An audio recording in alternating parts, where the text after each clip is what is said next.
If you'd lived your entire life in a cave and never seen the outside world, from reading the Quran or the Bible, you might get the impression that the stars are merely numerous decorations that God placed in the sky simply to impress us. And when you left your cave for the very first time and looked up at the stars, you would be impressed. And you might think the scripture had told you the truth, for such beauty could pull anyone down to their knees, even an atheist like myself. For the religious, the mere mention of the stars in Scripture is evidence enough that the God of the Bible or Allah of the Quran knew all about them, but the religious never seem to notice that in 1,000 pages God couldn't and didn't tell us one damn thing that isn't obvious to the naked eye at a single glance. For when the poetry is put aside, all that the holy books really say is that there are many stars and they have great beauty. Yet a child could tell you that. Think about it. A child could tell you as much about the stars as God did. I believe in America it's called a flim-flam, a deception. In this case, the dazzling of another's mind with words, giving the impression of knowledge without any informational content at all.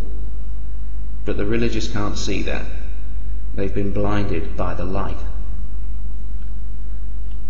For an omnipotent God's plan to proceed, for the struggle between good and evil to play out exactly as described in the holy books, all that's required is for the existence of the earth and the sun. One star is all that's needed, although a truly all-powerful God could simply make the light and heat that we need rain down from the sky without any obvious, rational or explicable cause. Or he could make it so that we don't need light and heat at all. But of course, the religious imagination isn't free enough to grasp this. They'll say, the Lord moves in mysterious ways. A cunning bit of religious programming that just happens to stop any curiosity before it can pull out of the station. But for argument's sake, let's say God, for his own mysterious reasons, wants it all to run via nuclear fusion and nucleosynthesis in the sun and photosynthesis on Earth. He still only needs one star and one planet. Anything beyond that would be window dressing.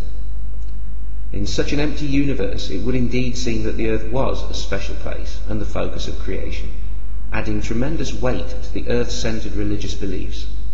But by that same token, if there were two suns, that would bring the Earth-centered religions into doubt. That would be doubly true if there were 3 suns, and for each additional sun after that, the doubts grow. If there were only one world, it might be unreasonable to say that life exists on that one world by chance alone. For atheistic ideas to have any support, for it to be true that life arose by pure coincidence of conditions and elements, there must be more than one sun, more than one roll of the dice. A universe with 2 suns helps the atheistic argument, but not by much. 3 suns would offer only a slight improvement upon that.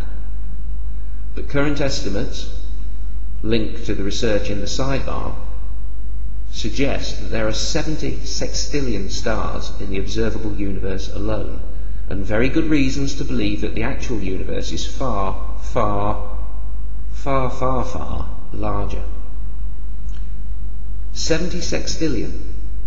Each one of these countless chances for life is an argument in favour of atheism, at least in its opposition to the earth-centered religions of Christianity and Islam. Now let's look at what the holy books say about the stars. First of all, Christianity, via Genesis chapter 22, verse 17. That in blessing I will bless thee, and in multiplying I will multiply thy seed as the stars of the heaven, and as the sand which is upon the sea shore. And thy seed shall possess the gate of his enemies. Christian apologetics will say this passage proves that the Christian God knew how many stars there are. But all it proves is that they don't know what proof is, or they're relying on you to not know. Look at the passage again. Why is it there? What is it saying? In essence, all it actually says is, worship me, and I will make you so numerous, so countless, that nothing can stand in your way. It should be obvious why a passage like this is in a holy book of a proselytizing religion, intent on converting as many people as possible. All religions want to be the only religion. All people want to belong to the biggest gang. It's a hideous synchronicity.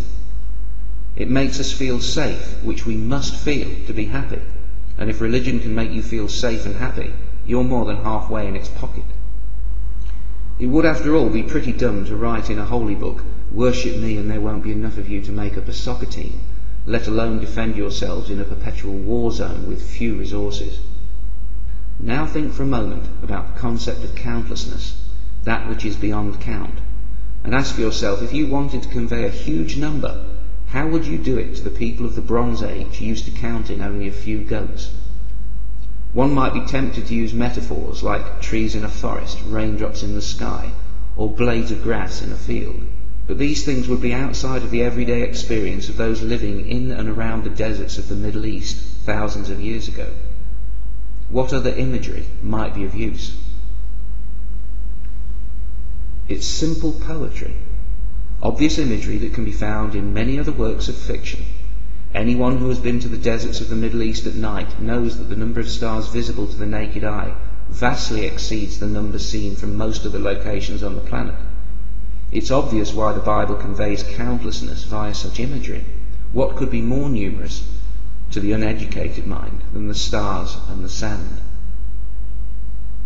But if you think that passage is conveying an actual number, you should note that God has failed his followers miserably.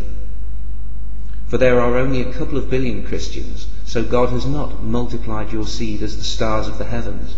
Far from it. He was off by a factor of over 1 trillion, and in mathematical terms this is called fail. For 70 sextillion is actually 10 times the number of all the grains of sand on all the beaches and in all the deserts of earth. So the poetry of Genesis chapter 22 cannot be considered compelling proof that the Abrahamic God knew how many stars there actually are. It is literally no wonder, no cause for wonder, that when trying to convey countlessness, the Bible links stars and sand.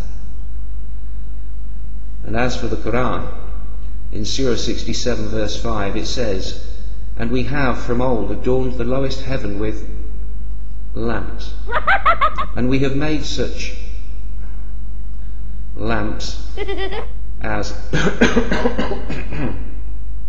missiles to drive away Satans."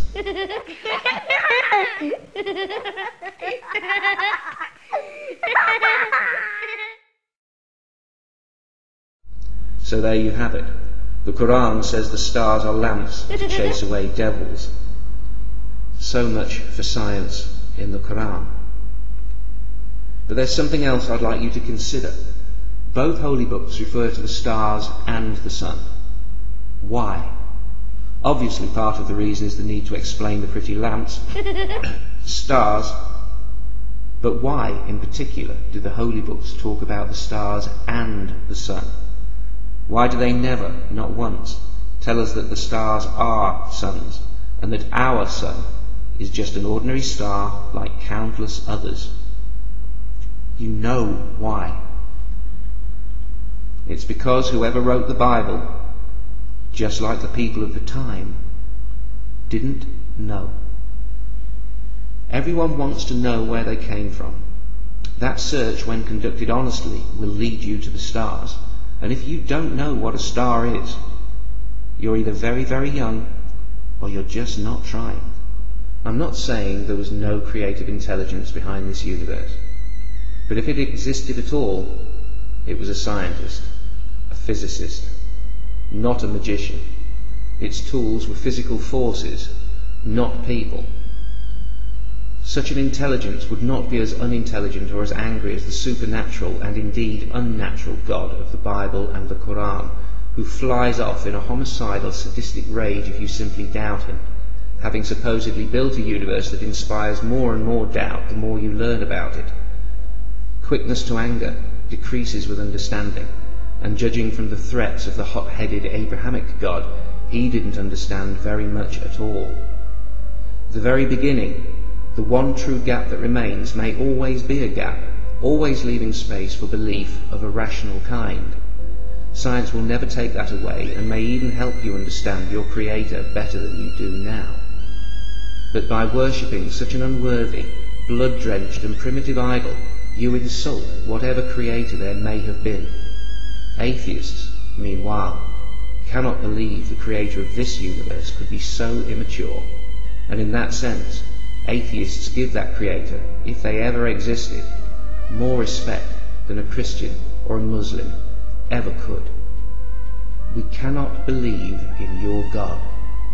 We cannot believe in a God that makes knowledge an obstacle to belief. We cannot believe in a God who is obsessed with one species on one planet orbiting one star. Write a new holy book. Put in there just one page, and on that page simply put a question mark, and then we can talk about it. Until then, the stars are on our side.